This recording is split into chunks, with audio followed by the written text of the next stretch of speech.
ada luka yang tak pernah benar-benar sembuh. Tapi yang lebih menyakitkan adalah ketika ada yang bilang bahwa luka itu tak pernah ada. Pernyataan Menteri Kebudayaan Fadlizon kembali menggores luka lama. Ia menyebut bahwa peristiwa kekerasan terhadap perempuan etnis Tionghoa pada Mei 1998 hanyalah cerita semata.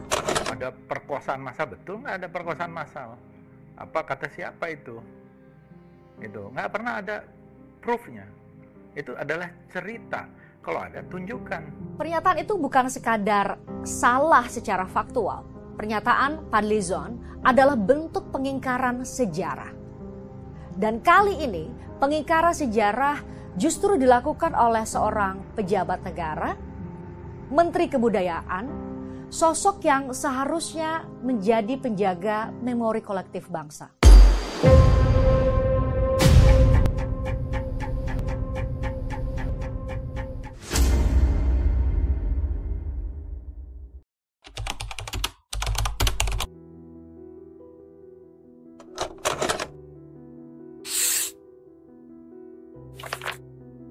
Menteri Kebudayaan Fadlizon menyatakan bahwa pembunuhan massal dalam tragedi Mei 1998 tidak memiliki bukti.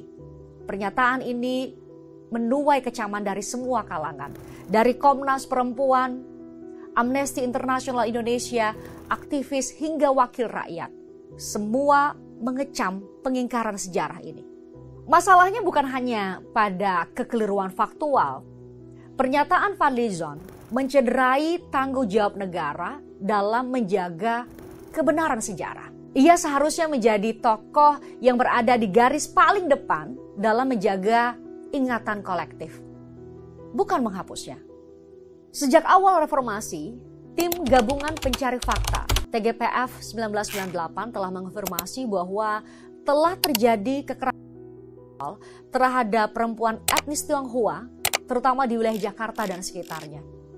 Dalam laporan mereka menyebutkan kekerasan seksual terhadap perempuan yang dalam sebagian besar kasusnya dilakukan secara massal dan terorganisir. Komnas Perempuan melaporkan sedikitnya ada 85 kasus kekerasan seksual dengan ciri pola sistematis. Bisa jadi jumlahnya lebih banyak dari itu karena ada budaya bungkam, rasa malu, takut, trauma, dan ancaman yang bisa jadi membuat banyak korban tak berani bersuara. Dan hari ini ada pejabat negara yang menyebut bahwa peristiwa traumatis itu tidak ada buktinya. Yang dilanggar hari ini bukan sekadar moral, tetapi juga hukum. Negara pernah mengakui luka ini. Keputusan Presiden nomor 181 tahun 1998 bukan sekadar dokumen administratif. Kepres tersebut merupakan bentuk pengakuan resmi negara bahwa kekerasan terhadap perempuan, terutama dalam tragedi Mei 1998, adalah fakta yang tidak terbantahkan. Dari Kepres itu lahir Komnas Perempuan. Karena ketika itu, negara tahu ada luka yang harus dipulihkan. Dalam Undang-Undang Nomor 39 Tahun 99 tentang HAM dan Undang-Undang Nomor 26 Tahun 2000 tentang Pengadilan HAM, pembunuhan massal yang dilakukan dalam situasi konflik dikategorikan sebagai kejahatan terhadap kemanusiaan. Statuta Roma juga menyebutnya sebagai crime against humanity. Bahkan dalam konstitusi kita, pasal 28G Undang-Undang Dasar 1945 tegas mengatur bahwa setiap orang berhak atas perlindungan diri pribadi, keluarga, kehormatan, dan martabat. Maka jika ada yang menyangkal peristiwa itu pernah terjadi, ia tidak hanya mencederai rasa keadilan, ia mengkhianati konstitusi.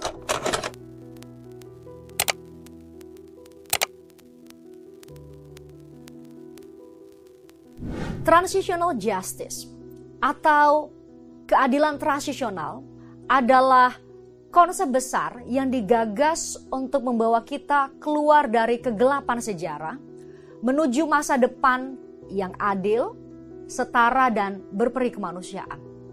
Tapi di Indonesia, jalan itu selalu terputus, selalu setengah hati, selalu dibungkam oleh ingatan yang sengaja dilupakan. Padahal kita tahu, transitional justice bukan sekadar slogan. Ia berdiri di atas 4 pilar: kebenaran, keadilan, reparasi bagi korban, dan jaminan tidak akan terulang. Tapi mari kita jujur hari ini, 27 tahun berlalu sejak 1998. Tapi apa yang kita punya? Apakah kita tahu siapa pelaku seksual massal saat itu? Tidak. Apakah ada satupun yang diadili hingga saat ini? Tidak juga.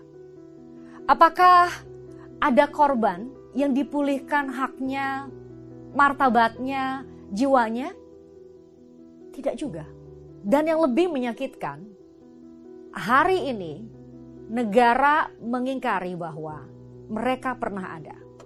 Menolak mengakui luka seseorang berarti mengulang kembali kekerasan yang sama. Pengingkaran sejarah bukan sekadar perdebatan akademik. Ia adalah penyangkalan terhadap martabat manusia. Ketika seorang perempuan berkata, "Saya diperkosa dalam kerusuhan Mei 1998." Dan negara menjawab, "Tapi kami tidak menemukan buktinya."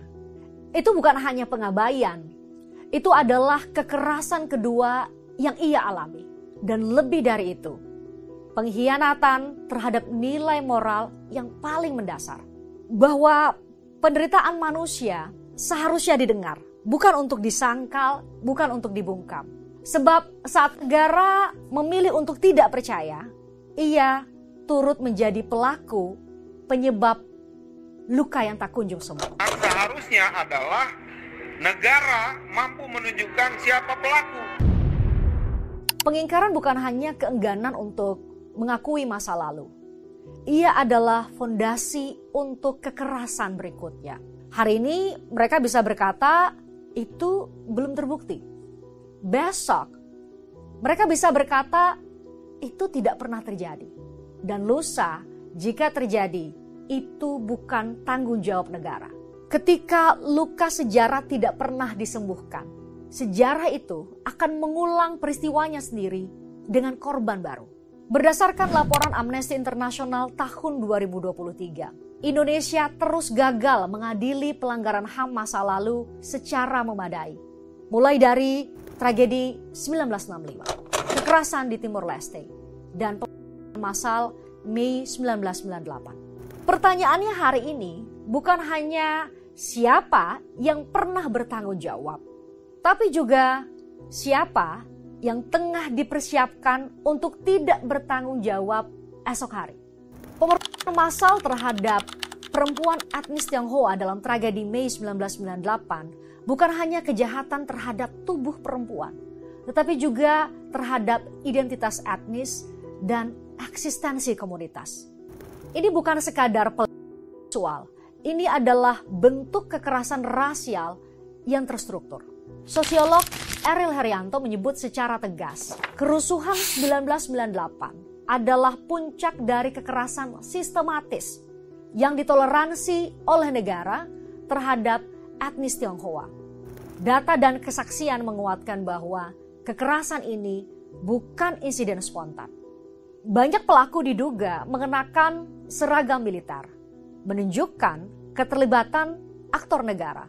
Rumah-rumah warga etnis Tionghoa diberi tanda khusus sebelum menjadi target penjarahan dan juga kekerasan. Sejumlah keluarga memutuskan untuk migrasi ke luar negeri bukan karena faktor ekonomi, melainkan karena trauma eksistensial. Rasa takut bahwa identitas mereka menjadi ancaman terhadap hidup mereka di tanah kelahiran mereka sendiri. Komnas Perempuan dalam laporan investigasinya tahun 99 hingga 2001 mencatat, kekerasan seksual dalam tragedi Mei 1998 bersifat rasial, sistematis, dan dilakukan dengan cara yang menunjukkan pesan politik, bukan sekadar kriminalitas. Namun hingga hari ini, negara tidak pernah mengakui ini adalah kejahatan rasial dan bukan aksi kejahatan biasa. Tidak ada pengakuan, tidak ada pengadilan, tidak ada pemulihan menyeluruh. Apa makna sejarah jika negara menolak mengingat? Kenapa di Jerman Holocaust denial adalah tindak pidana? Karena mereka tahu menghapus sejarah sama dengan menghapus pelajaran moral. Indonesia tidak butuh balas dendam, tapi negara ini perlu komitmen moral. Museum 1998 tidak pernah dibangun. Hari peringatan tidak pernah ditetapkan. Kurikulum sekolah tidak pernah mencatat seksual Mei 1998 adalah fakta sejarah. Sejarah memang tidak selalu jelas, tapi luka korban tidak perlu dibuktikan ulang. Mereka sudah bersuara, negara sudah mencatat. Yang kita butuhkan hari ini bukan debat soal angka, ada bukti atau tidak, tetapi pertanggungjawaban moral dari mereka yang diberi kuasa.